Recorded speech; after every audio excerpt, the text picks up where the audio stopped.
চলে আসলাম রান্নায়। আর আজ আমি খুবই মজার আরও একটি রেসিপি করব, আশা করি ভালো লাগবে। তেলটা গরম হলে আমি প্রথমে দিয়ে দিচ্ছি একটু জিরা, আর জিরার ফোড়নে আমি এই রেসিপিটা করব। আর এটা হচ্ছে গরুর কলিজা এবং দিল রান্না করব। দিয়ে দিচ্ছি এলাচ এবং দিয়ে দিচ্ছি তেজপাতা, দিয়ে দেব কাবাব চিনি এবং দিচ্ছি অর্ধেকটা স্টার মশলা, দিয়ে দেব কয়েকটা শুকনো মরিচ। গরম মশলাটা একটু গরম হলেই আমি দিয়ে দেব পেঁয়াজ কুচি।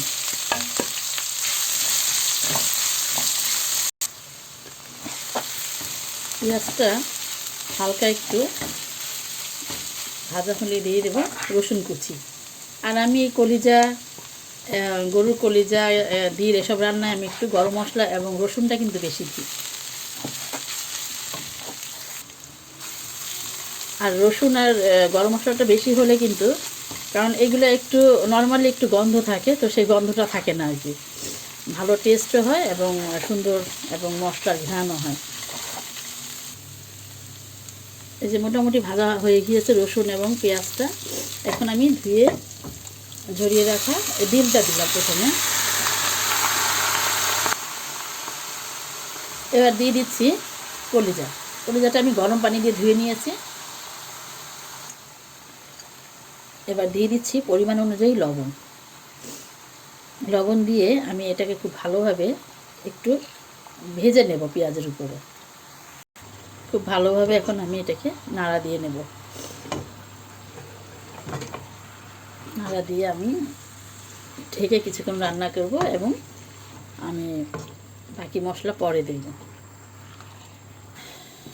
ফিরে আসলাম কিছুক্ষণ পর। আর এই যে দেখতে পাচ্ছ অনেক কলিজা থেকে সব পানিগুলো বার হয়ে এসছে। এখন আমি এটাকে বাকি মশলাগুলো দিয়ে দিব। এখানে আমি নিয়েছি আদা বাটা, জিরার গুঁড়া, হলুদের গুঁড়া, ধনিয়া গুঁড়া, মরিচের গুঁড়া এবং আমার বানানো গরম মশলা দিয়ে দিচ্ছি সব কিছু। এবার এই মশলার সাথে আমি কিন্তু কোনো পানি অ্যাড করি না, এটা কলিজার আর ওই দিলের পানি বের হয়েছে। এখন আমি এটাকে এই মশলার সাথে কষিয়ে নেব ভালোভাবে।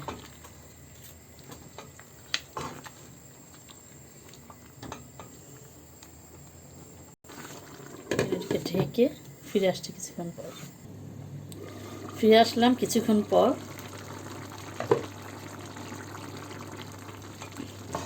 মশলাটা আরও অনেকক্ষণ কষাবো আর কি, বাকি আছে।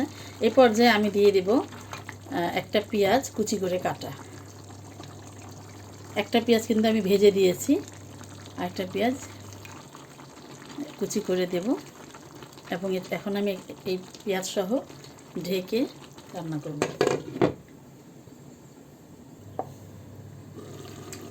দেখি চলে আসলাম নাড়া দিতে। কিছুক্ষণ পর নাড়া দিতে হবে, কারণ আবার দেখতে হবে যে পানি শুকিয়ে গেল কি না। পানি কিন্তু আমি এখনও কোনো পানি অ্যাড করিনি,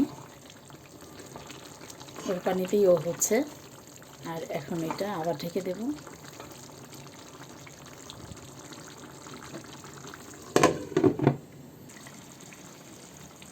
ফিরে আসলাম কিছুক্ষণ পর। দেখতে পাচ্ছ কষানোটা হয়ে গিয়েছে এবং আমি টেস্ট করে নিয়েছি। এখন শেষ পর্যায়ে আমি কিন্তু দিয়ে দেব বানিয়ে রাখা গরম মশলাটা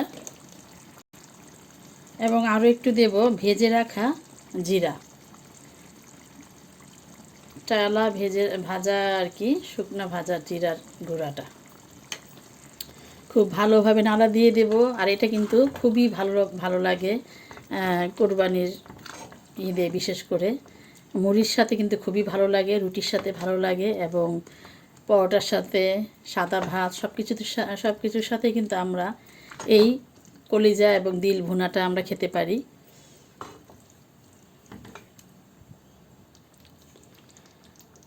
এটা কিন্তু শুকিয়ে যাবে আরও একটু।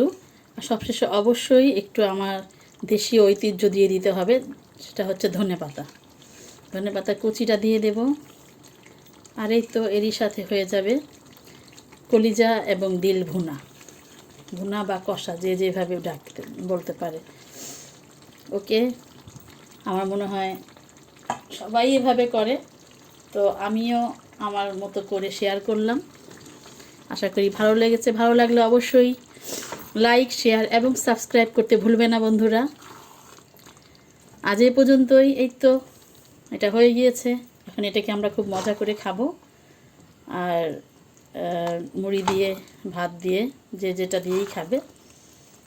ওকে, সবাইকে ধন্যবাদ জানাচ্ছি এতক্ষণ আমার সাথে থাকার জন্য। আজ এ পর্যন্তই। আল্লাহ হাফেজ।